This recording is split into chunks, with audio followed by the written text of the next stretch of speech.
Speaking of Duckworth, looks like TDE got together in the studio. Mm-hmm. See a studio picture on J Rock's birthday. Happy birthday to J Rock, by the way. With Schoolboy Q, J Rock, and Absol in the studio. Mm-hmm. Um, there's an obvious omission here. More super chat with Mad Max. He says, "Tale of Two Cities, Wet Dreams. Cole got singles, bro. Now we playing my guy like he been cooking. Yeah. So, Okay. All right. so with both of them, I will tell both sides that like all of those singles aren't that stellar to me outside of like Neighbors. Was Money Tree's actual single? I think Money Trees was a single.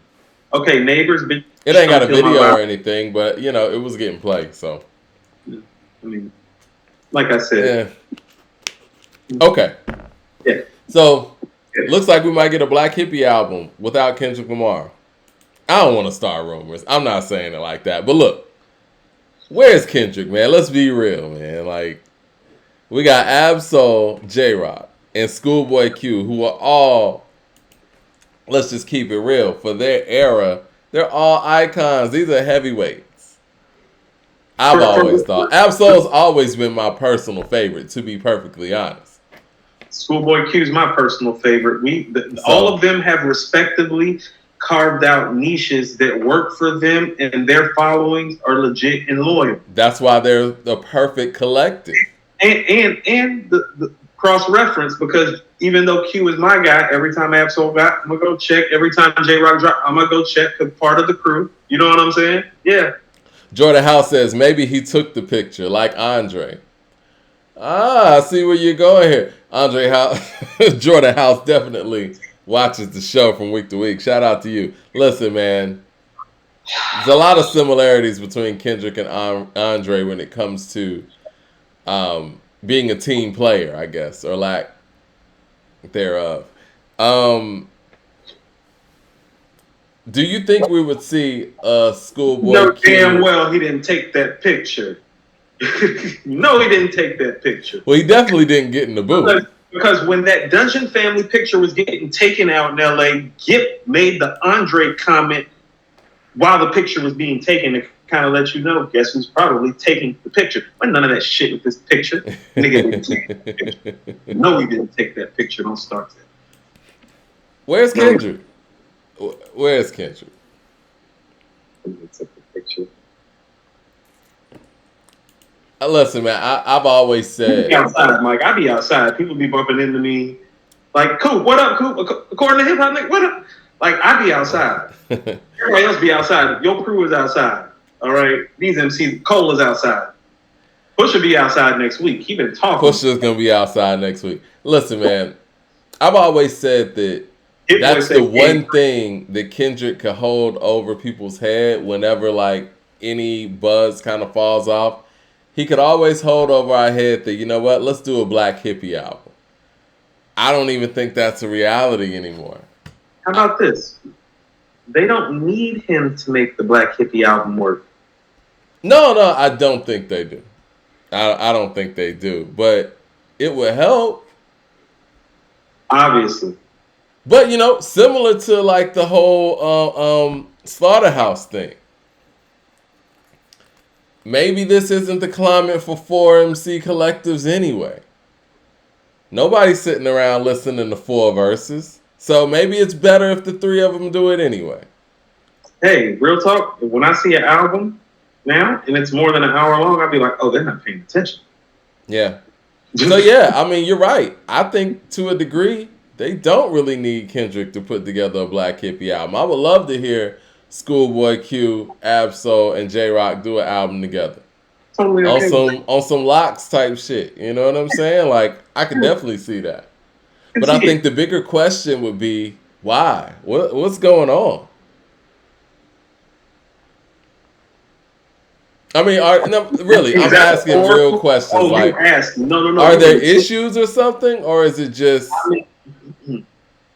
I mean, so Mike, how often do you talk to your friends that you grew up with, like you went to high school, college with, early 20s? How often do you really talk to them? I mean, a few of them more than others, but I think with social media and instant messenger and stuff more than I probably would otherwise.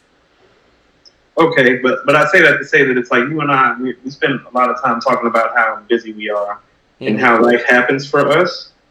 And and I hate to just say it like this, but it's like, well, you see, the stratosphere that he's in is different, and some of the circles and crowds that he moves in is different, and he was always already different to begin with. So some of this riff is natural. It's life. He was always different. You get what I'm saying? Mm-hmm. And so he was always different and the most talented and a bigger star. So the separation was going to occur over a course of time anyway, most likely, unless he was going to make it a point to stay tied to them. You feel what I'm saying? I mean, J Rock's always been the glue. I mean, you could even see it on the projects where it was like Kendrick will make sure that he collaborates with J Rock. I'm probably still a homie. You know what I'm saying? Yeah. Probably still a homie. You know what I'm saying? Like, I don't know, man. Mike, it'd be funny. Sometimes love changes. You know what I'm saying? Like, I pulled up on somebody that I love, that I came up with, you know what I mean? And they didn't even let me in their house one time, and I hadn't seen them in years. You feel what I'm saying? That's crazy. And I didn't even know how to call it or what to do in the situation. You know what I'm saying? I just knew it was my guy and I still loved him. So I just tried to you know what I'm saying? Yeah. We stayed outside, we kicked it, I kept the peace, I kept it pushing. You know what I'm saying? I just finished watching, well, I mean, I've seen it before, but I just randomly was watching that New Edition biopic because it's a great biopic. And just looking at a lot of the stuff that group went through and how long they've lasted, shoot, they're going on their 40th year together, which is amazing. They're touring right now. But the fact that they had a member of the group that they kicked out and he ended up becoming a star and he went through all kind of stuff, they still let Bobby back. You know what I'm saying? Like, that's real brotherhood, though. And maybe that's where they're at right now. Whatever Kendrick's going through, they're like, look, let him do him. And whenever he want to come back around, it's whatever. That's what I'm saying, because when you've known somebody since you've been like how long New Edition know each other? 11, 12, 13 years old? Yeah. It's different. It's different. Sean Jackson says Kendrick's having TDE contract issues. And so those are the things that I want to know. Like, what's actually going on? Because at this point, it kind of has to be contractual stuff. Okay, so this is what I'm saying. It's way, way different when you're the underground king. And then when you're the people's champ. And then when you become champion. You see, when you become champion, Mike, you want to get paid like the champion. Like, hold on, I got the belts. Goodness gracious, the papers. Where the cash at? Where the stash at? Nigga, past that. I'm seeing people saying that he chose Aftermath over TDE. I mean, I don't know if he chose Aftermath. Aftermath chose him. This is another one of those Kanye West stayed with Jay-Z situations. No, he signed to Def Jam. I mean, he signed to Rockefeller, but he's essentially signed to Def Jam. He has responsibilities to Def Jam. Here's what happens. Here's what happens is what I'm saying is that when you make Section 80... Xavier Logistics says Kendrick is pregnant. Yo, that's hilarious. Go ahead. That's disrespect.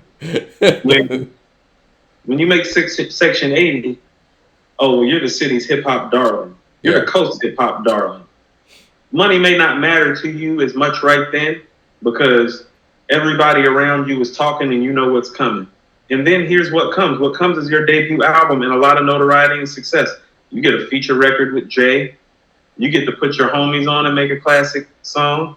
Money Trees with J-Rock. You get Jay-Z on a record on Bitch Don't Kill My Vibe. Okay? You get crowned by the whole West Coast live on stage as the next. By Snoop himself. Snoop himself, right? Yeah. There's Snoop a bunch of people. And Game Snoop was up there Game, too. yeah, the whole West came out. Right. Then you go to Pimp a Butterfly, which a lot of people think is one of the most important hip hop works ever, and you are getting notoriety out every which way. Mike, don't tell me that doesn't go to your head when you start looking at what the checks are coming in for. Because you see, now you're getting different types of checks from different types of places, and you're looking at that rap check that looked cool in 2012 and 2013. You feel me? Mm-hmm. Like, it was cool then.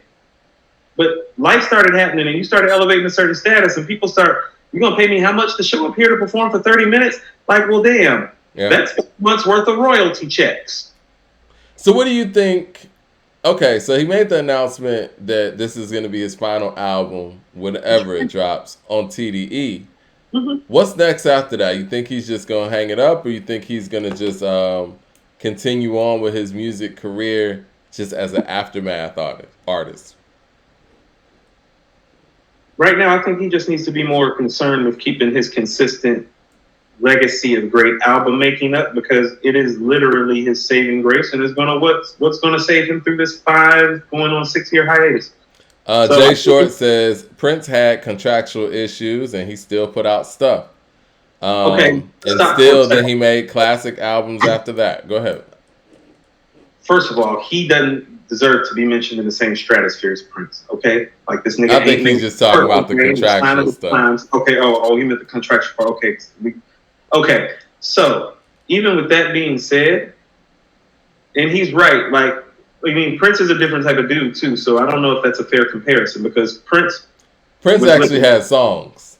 Right. See, my theory is Kendrick ain't got no songs. I wasn't going to be disrespectful like that. I was actually about to say, well, Prince was just handing them shit for a few years, and he already had sitting in the vault and really didn't give no fuck, because he has probably the most epic work ethic of any musician ever, quite possibly, which is like the antithesis to the guy we're talking about. You understand? The antithesis of that. That's why the Prince shit don't line up any way you want to call it, because we're talking about Mike, and how many times I got to bring this up? We talking about somebody in Prince who would get up and do what every day? Go to work. Yeah. All right. Well, the other thing is, too, you know, contractual obligations and disputes are one thing, but we're talking about hip-hop. You can't get no features going on? Just for your fans. You know what I'm saying? Like, jumping on a record here and there. So do you remember why 2 Chainz and Wayne's album was released through 2 Chainz, with 2 Chainz as the head on 2 Chainz imprint?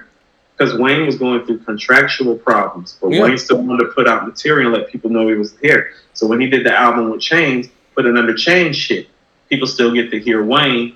Wayne still get to fight his fight. There's so many ways to fight this fight. I believe the Lox fought a whole campaign where they flooded the streets with dope-ass records and dope-ass T-shirts. I think did the Lox create the street team, or was it more of a Naughty by Nature thing? How far back does that go? I don't know. I know they made We Are the Streets. Yeah. They got off Bad Boy. That's what I know. They made We Are the Streets. Shout out to Mad Max with the super chat. He says, my theory is Kendrick's not dropping until 2024 for his final album, 7 years after his damn album, which is the number for completion. Man, if he don't drop to 2024, man, I don't think anybody's going to care at that point. I mean, I just don't think anybody's going to care at that point. I never thought I'd be to the point that I'm quoting Hope like this. Just because a nigga wear a kufi don't mean that he right. Is he still top 20 to you? You don't understand all of the... I don't know, Mike. I don't know what to do about this. Have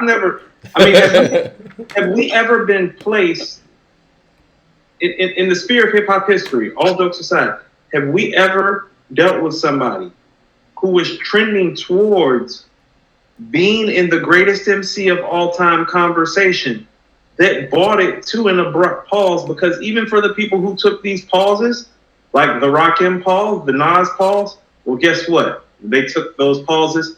They were already at the very top of the heap in the argument when they took the pause. You get what I'm saying? No, they weren't on ascension when they took the pause. They had ascended. I mean, but if we're talking about people in the 80s, we're talking about people who were parts of the foundation of hip hop. You know what I mean? So it's like they're kind of in a different conversation because they started creating the industry. And honestly, the industry kind of moved on from them. And some of the groundwork that people like Rakim, Kane, KRS, Slick Rick, and all these guys put down, that can't be duplicated. So it's a little different. We've never seen anything like this. And somebody in the chat says that Kendrick lives rent-free in my head. Listen, I like Kendrick's music. I think Kendrick's dope. I think he was trending towards definitely top 10. And I would love for us to be able to talk about a Kendrick album, but we would be remiss to act like this isn't going on. Okay, so how about this? I mean, you know what? For me, lyrically and songwriting wise, I think he is more talented than Ghostface, and I got Ghost at 7. And so his catalog, though not as consistent as Ghost and not as good as Ghost because of the consistency, trending towards that, and has a songwriter and lyricist think he's better than Ghost. What does that say about where I had him trending towards it? I got Ghost at 7, and I'm saying that because I got Scarface at 6 and Jay at 5. And then it's Tupac, Big, Nas, Rocket. You get what I'm saying? Yeah. It's like his capability and his trajectory. I don't think we've ever seen anybody with this type of trajectory not fulfill the trajectory for whatever time frame that it was, Mike. People fulfilled the trajectory, and this is why I bring up Rakim every time I bring up bars, because when people tell me that somebody's dope, I immediately go like play Follow the Leader, a microphone theme for them, and then I ask them, now how dope is this guy when this guy made this in 1988? Tell me how nice he is now. Hudson was saying that we're talking about Kendrick during a Dreamville review. No, man, we're past the Dreamville review. We're talking about TDE now. We're talking about Absol, J-Rock, and SchoolboyQ in the studio, looks like. Putting in work. Let's stop for a second. You know what we didn't do? We didn't rate the Denzel Curry or the Dreamville to put those to rest. We are on a different topic and not talking about Kendrick and Cole's space. I have said that Cole right now would be my third MC after Nas and Conway, which means he's all the way outside right now because he has one album in the last like 4 years, and I'm putting him at number 3. Yeah, he outside. What would you rate the Denzel Curry? What did you think? I'm thinking about 3.5-ish. Okay. I thought 4. I was going to go 3.75. You know, my thing is, man, I think he needs to be a little bit more polished as an MC. I think that's what kind of is distracting to me. Okay, so but the intent and everything is there. So you think the bones is there? He just needs to work on the bones. Yeah. I'm gonna go with you on the 3.75 because I didn't love the production. Yeah. I'm with you on the 3.75. How about this? Isn't Lotto's album better? Yeah. Without question. Without question, right? Yeah. 3.75. Okay. What about the Dreamville? Hold on, let me get to the super chat. Tominette says Cole would kill Kung Fu Kenny in the verses. That would be interesting. The Dreamville Gangsta Grill. I'm going 4 with that one.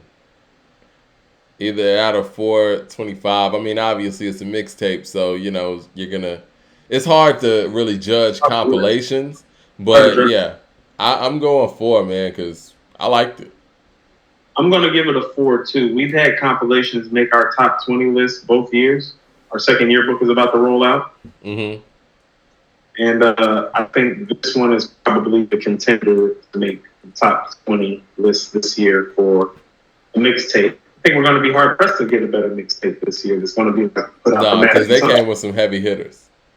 No, they came with some heavy hitters. They came with some, like I told you, Art Lennox is on 2 tracks. I'm like, oh, like Change is on here. The record would change. What is it called? They shouting out. Are you talking about Ghetto Gods freestyle? No, the one with Chains, where they shouting out Simpson what? No, that's Ghetto Gods. Earth Gang and Chains. Oh no, you talking about Barry from Simpson.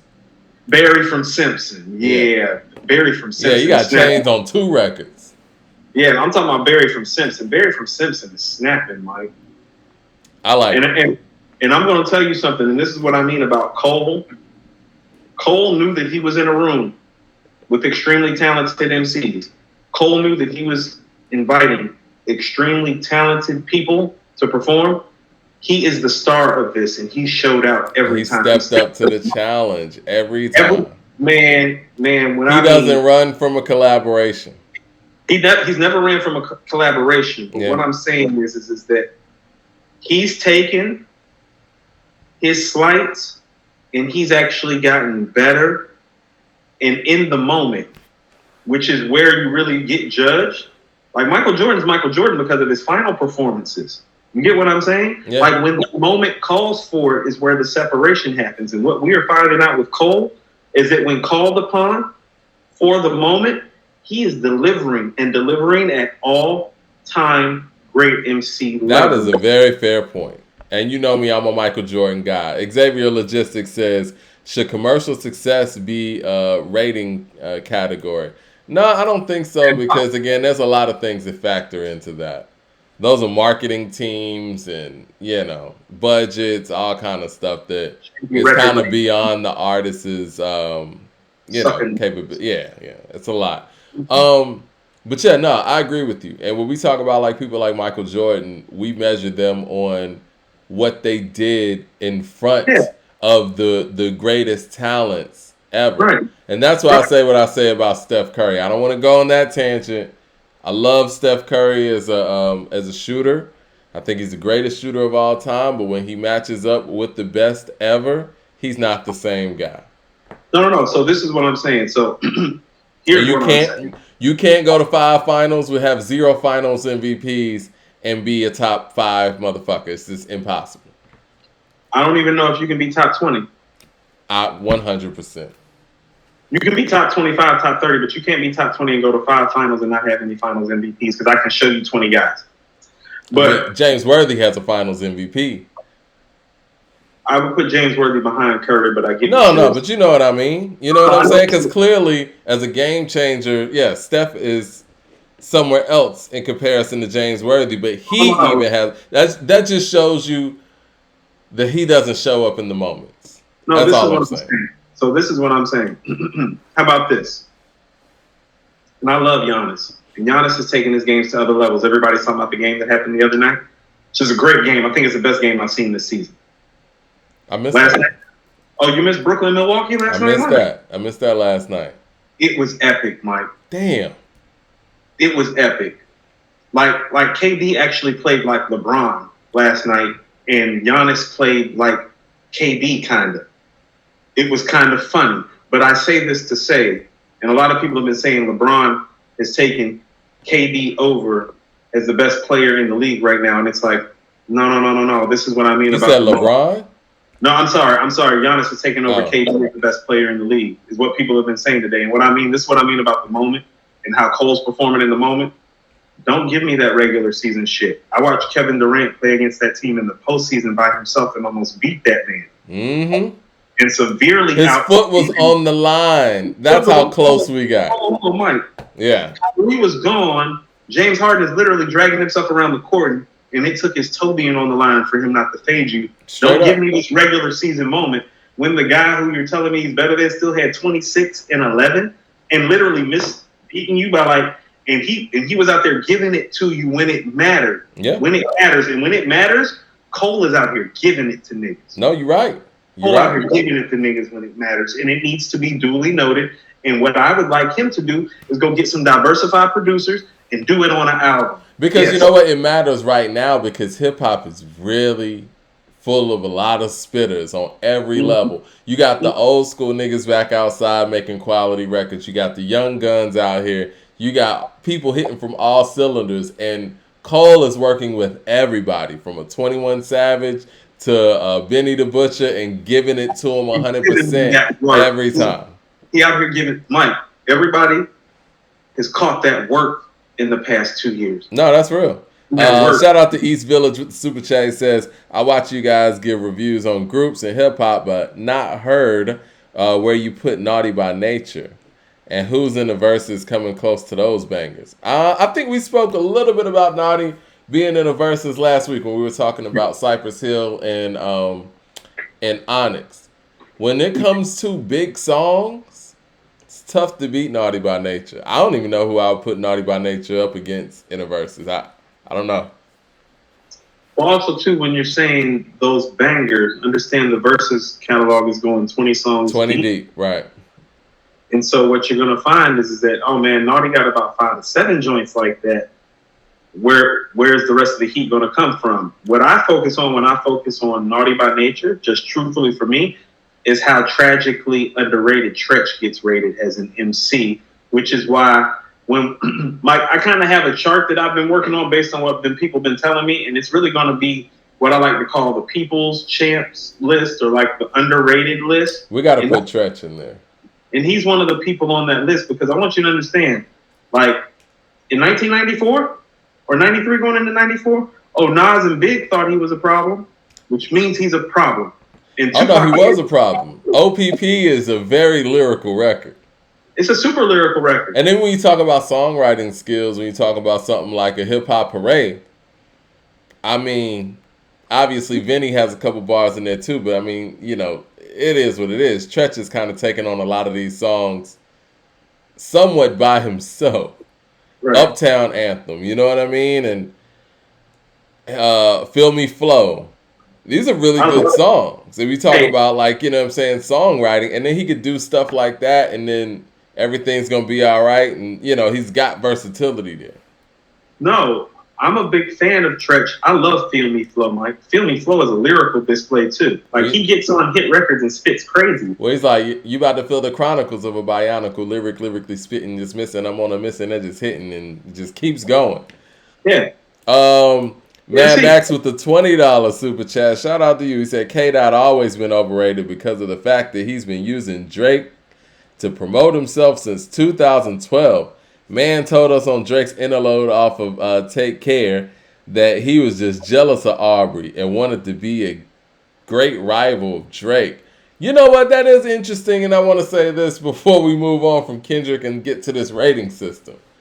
I do think it's interesting the little Cold War that was going on with Kendrick and Drake, where it was clear that Drake was throwing little shots at... it's clear that Kendrick was throwing little shots at Drake, and it's never really materialized into anything. I was just talking about King Kunta. That whole ghostwriter line and stuff on King Kunta, that was about Drake. That's a Drake shot. That's you know what I'm saying? And you had the whole Nothing Was the Same... line that he did on that BET freestyle where he was talking about a sensitive rapper in their pajama clothes and stuff, and it's like, that was a shot at Drake too. And first of all, it's like, where are these things coming from, and why did it stop? And we don't really get any insight on that. But I will say this, when it comes to this industry, it seems like when people go at Drake, they have to either take a fall or just stop. You remember that fight with I think it was Floyd, and it was who was it, man? Sugar Shane Mosley. And Sugar Shane hit him. And it looked like he was about to knock Floyd out, and then he stopped. And that's how I feel when people start going at Drake, and even with the Meek Mill thing. Why did it take Meek, this battle rapper out of Philly, so long to respond to Drake? And then he did it so weak. And when Pusha did what he did, it seemed like that was off script, because everybody came and Pusha like, yo, you went too far. This and this. You had a whole apology to it. And it's like, mainstream rappers aren't supposed to diss Drake. And for whatever reason, Kendrick was throwing those shots. And for whatever reason, he stopped. And it's very odd. I don't know. It's weird.